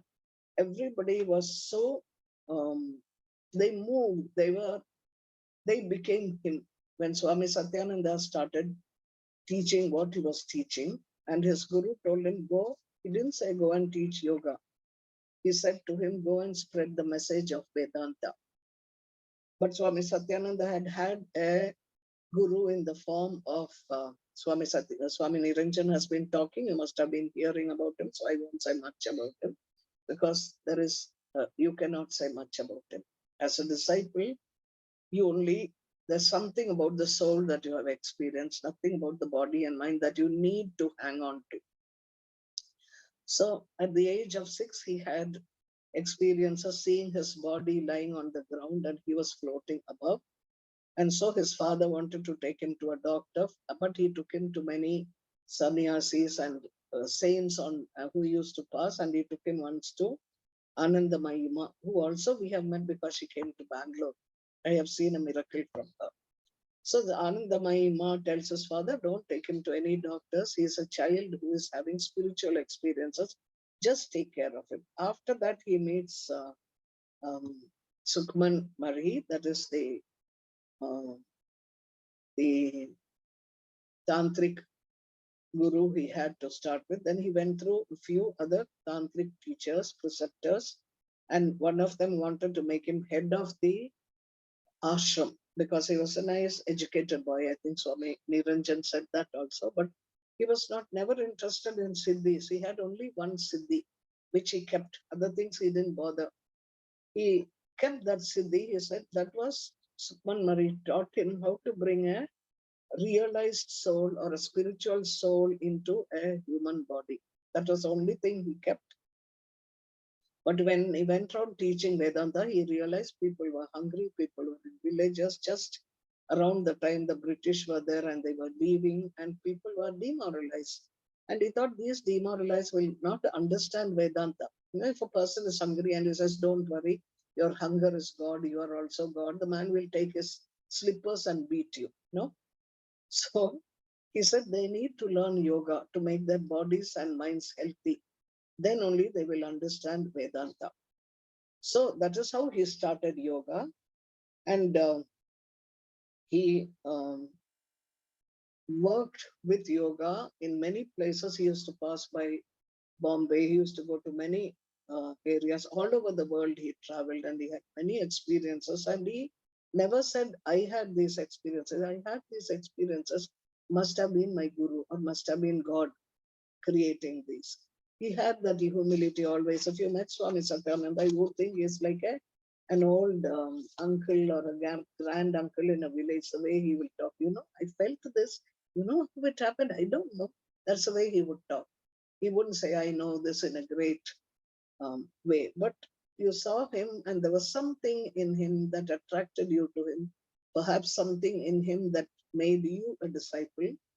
But whatever it was, that is a bond for life. And as he says, when a guru takes a disciple, then he follows that disciple birth after birth until that disciple also is liberated. That's a compassion of the guru. And then he made the Bihar School of Yoga. It happened after Indira Gandhi went to prison for the excesses at one time, and she came out, and the first thing she did was to write away that entire land to Swami Satyananda. Though he had never met her, he never never met any politician, statesman, even prime minister, nobody he went to meet. He said, I'm a sannyasi. They will come to meet me if they want anything. I want nothing from anybody. That's how he was. All I have the need for is 2 dhotis and 2 rotis. That's enough. And then he used to wander around when he went out of Munger. He said, when I leave a place, I never come back because my karma with that place is over. But the Atma Shakti that he leaves there is picked up by any person on the search for truth who accepts him as a guru to that person. That can be anybody from any religion, caste, community, nationality, anyone he has touched in his heart, he passes through subsequent successor to anybody else. So you cannot say, I'm Swami Niranjan's disciple, I'm Swami Satyananda's disciple. The energy that is given to you goes all the way in the lineage to Sadashiva. So that is what Swami Satyananda said. Go to your uh, soul and you will see your guru sitting there in your soul, in your heart. So that is Swami Satyananda. I will not tell you anything more because you're hearing all this from Swami Niranjan Saraswati also. So there is no need for invitation. Swami Niranjan came to Swamiji. This was the spiritual soul that he used once, and then he uh, dedicated it back into the water. He offered it to the water, which as he saw as the Param Brahman, and he never used it after that. But his as he was passing through, he used to go to a place in Rajnandgaon, and a couple used to look after him. And when the couple used to look after him, the husband and wife used to say, "We have everything. Everything is about simple things, but they were contented. But we don't have a child." So he gave the woman and man some mantras to meditate on. And when she had conceived, he brought the soul of a spiritual master into that child. That child was born, and that is Swami Niranjananda. When the parents brought Swami Niranjan to Munger at the age of 4, and they were returning home, he refused to go back with his parents. That is the image there, the little one I've shown. Very well displayed, Darshan. Thank you very much for such a good job. And he refused to go. He stayed on. That was what it was ordained for him. He stayed on, and when Swamiji left Munger and he went away, he said, I've finished with institutions. I'm just going on my own. I have to do my own tapasya. He roamed about with a cowpeen for 1 or 2 or 3 years. I don't remember how many years. And when he went to Triambakeshwar once, where he had gone in the beginning, when he took sannyas, he said, I will do all your work for so many years. Then I'll come to you when some illness happens to me. Till then, look after my body. So when he had an accident or something in Australia, then he came down to, and after that he knew his work in this area was over. He went roaming around. There were people who saw him standing with just a cowpea and along with the sadhus in line for food in front of temples and things. I mean, he who had built this five-story building and who was guru for thousands and thousands of people. That's how he was. And then one day when he went to the Triambakeshwar temple, Mrityunjaya was his Ishta, he heard a voice that said, now go to my Smashan Bhumi. And he saw an image of it. So he called Swami Satsangi and Swami Niranjananand. They were both in Munger. They came and he said, this is the revelation I had. You have to find the place. You'll find this looking like this, like this, like this. Then Swami Satsangi says, she went roaming around to finding, and eventually they came to a place which resembled the place, he said.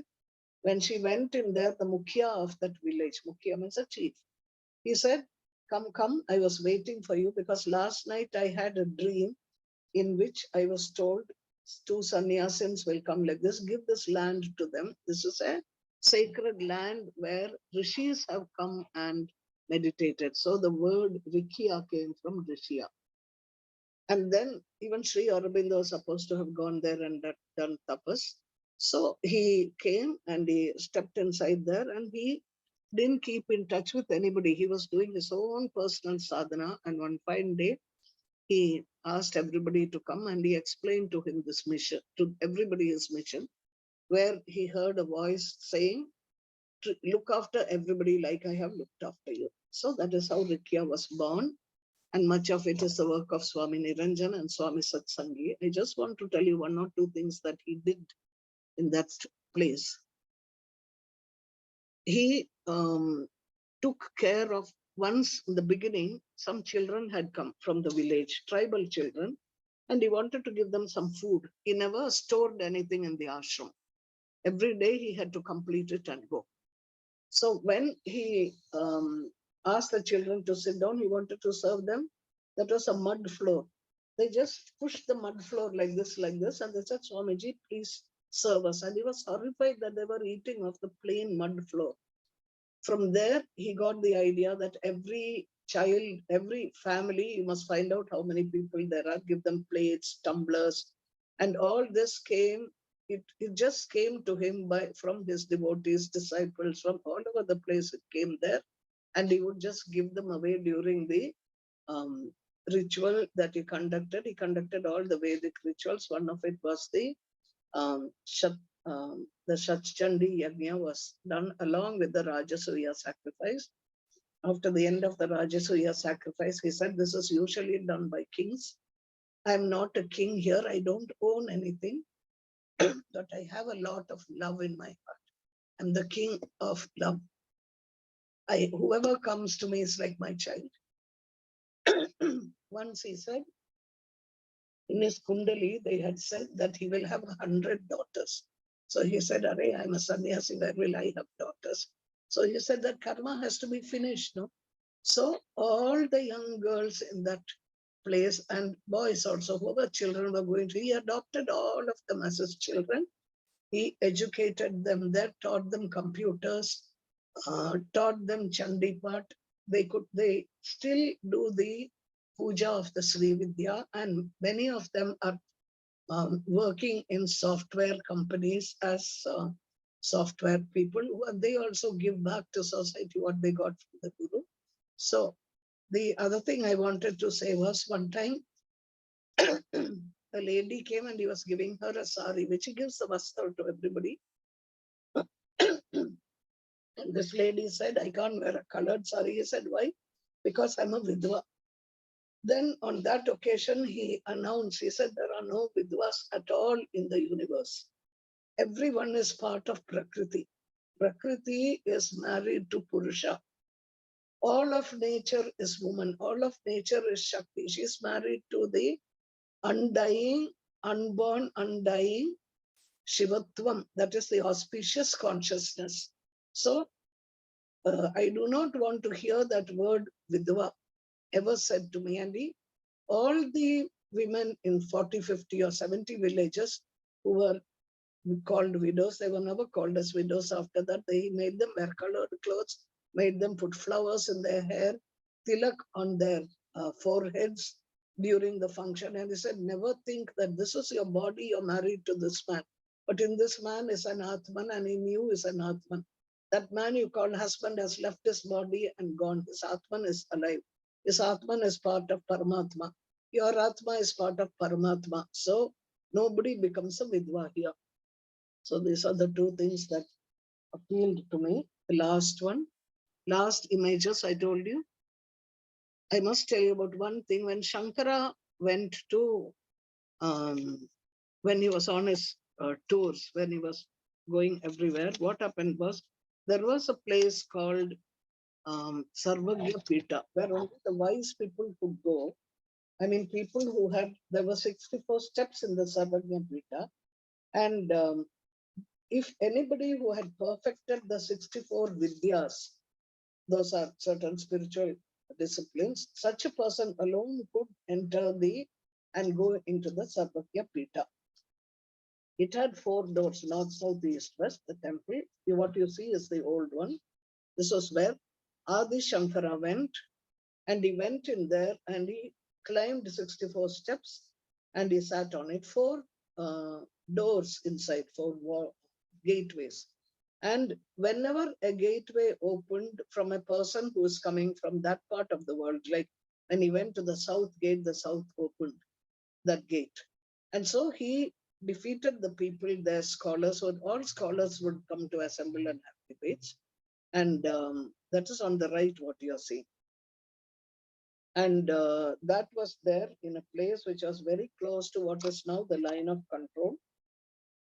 It was about 1,000 feet above a particular hill. I've climbed this up. Many years ago, about 10, 15 years ago, I went to Kashmir on a holiday and I wanted to see that place. It's called Shankaracharya Hill. So I said, by then I didn't have enough exercise and I was having pain if I climbed. So I said, I can't climb. All the people who came with me, you please go up and bring me the prasad. Then one of them turned around to me and they said, how terrible you are. All this time you were talking about Adi Shankara and he had written the Saundarya Lahari there. You wanted to see that this is so dear to your heart and you say you can't walk. Come on, get up and walk. I am with you. So I didn't have anything to say. I trudged, kicking and screaming, went up, and suddenly a whole lot of energy came into me. I was able to go tap, tap, tap, tap into that place. It was a place for Shiva, and it was called the Shankaracharya Hill. Now, what made that place so memorable was not just that Shankaracharya went there and sat and wrote Saundarya Lahari. It is said by the people there and in the history, which is written, that Jesus Christ went and visited that place one time, that temple. Okay. So this is what I wanted to tell you. Then there is a Shakti Peeth, and this is what you see on the left side. The Shakti Peeth also was, it was called the Mahashakti Peeth because they say the right hand is of Devi is supposed, it's written Mahashakti Pest, it is Peeta. This is not my fault, it's the smartphone's fault. So he came, this was consecrated, and over the years it fell into disuse in Kashmir. That's also near Srinagar, very near Tital or Titla, the name of that place. And people were afraid to go there. And there was a lot of terrorism and things going on.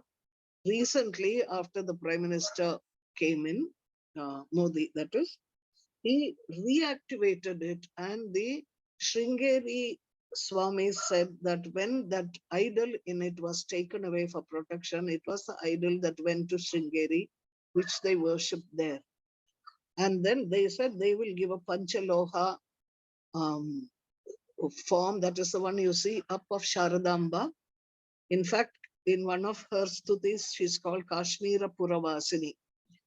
And it was sponsored by the Sringeri Mata, they took this idol all the way from Sringeri through many states to this temple, which was quickly built up, small temple, renovated. Many people renovated it on and off. And when they kept the idol there, they said, we are taking it through all the states because everybody cannot come and see it. And you might have heard of the Kashmiri Pandits. For them, Sharda Devi, the Saraswati, is there life, so to speak. I met one of the Pandits and I said to, this was a woman who was married, and I, without knowing, I gave her for her anniversary. I didn't know anything. I gave her a picture printed for me by Manorupa, a very beautiful picture of Sharda Devi, and she looked at it and she wept. She said, this is the Sharda we are all hoping will come back. The script in Kashmir is called the Sharda script, based on her. So this place was a place where Saraswati had given a revelation to Shandilya Rishi, who was long, long, long ago. So now it has been built and it was consecrated last year, maybe June, July, sometime that time, with the present Jagat Guru Shankaracharya of Sringeri. And that is how it is there. If any of you are interested in going, maybe we can all make a team and go sometime and see it. Or you can go individually also. It is part of your lineage. That's why I'm saying, did you not want to see the place your great, great, great grandfather, your ancestors came from? That your spiritual lineage, the Atmas. I'm not talking of the physical body of your father, mother. Their Atmas, the Atmas from the past. All that entire energy of this lineage is given to you and is sitting inside your heart only to be recognized. God is saying, I'm here, I'm here. One of my preceptors said, each time you are breathing in, your breath is going inside. And the mother is asking, did they recognize me? And the breath says to the mother who's sitting inside, no, they were busy looking at what time it is. Some were busy thinking, what do I have to do next after this? But they didn't recognize. Then the divine insight says, doesn't matter, give them another chance. Let them breathe some more. And so like this, we have taken birth after birth after birth, only to recognize this breath is a Shiva Shakti Aikya that we are looking for, and which is inside our own heart. Heart meaning not the physical heart, the Chit, that is the supreme consciousness. She is called the Chit, Chit Shakti, Chit Rupini. So this Chit Rupini is inside us and she surrounds us, protecting us also. She's not just in one place. So with all my namaskarams to all of you and to the entire lineage that has given us this opportunity, to all the preceptors who have taken me from one place to another, and taught me even to the present one. And Swami Satyananda, Swami Nijan, everybody, with my salutations, I can only say, Guru Rupena Samstita, Namastasya, Ya Devi Sarva Bhuteshu, Guru Rupena Samstita, Namastasya. So Hari Om Tat Sat. There ends your lineage and my lineage. So don't think you have to come, and if you can't come from US to Bangalore to Munger, if you cannot come from Africa to Sringeri, it doesn't matter. Take Sringeri and Munger to yourself. It is there in your heart. She is sitting there. If you're a genuine seeker for the truth, she is there, and you have this lineage belongs to you. So thank you very much. Hari Om Tat Sat. Sorry I took a little extra, but there is so much more I can say. We don't have the time. So close your eyes and we'll chant Om 3 times. Om.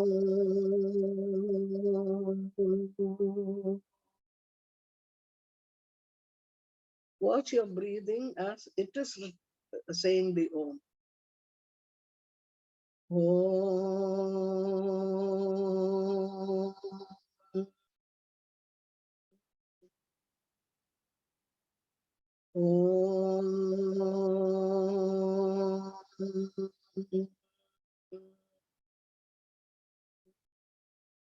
Om Shanti Shanti Shanti. If any of you get the chance, go and meet Swami Niranjan, and you'll find him exactly as the child of The divine is child of a spiritual soul. Don't try to look at his body. He's tall, he's short, he's wearing a blue scarf one day, he's wearing a red sweater. These are all his body and mind. Go and look into his eyes and be blessed by his soul. You don't need anything at all. Otherwise, have a dream or just you call him and he will come to you. He is there in your heart as the Devi. Hari Om Tat Sat. Now I have to leave.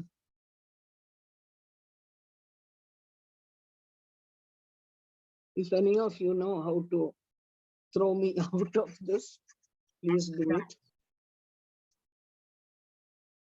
Good.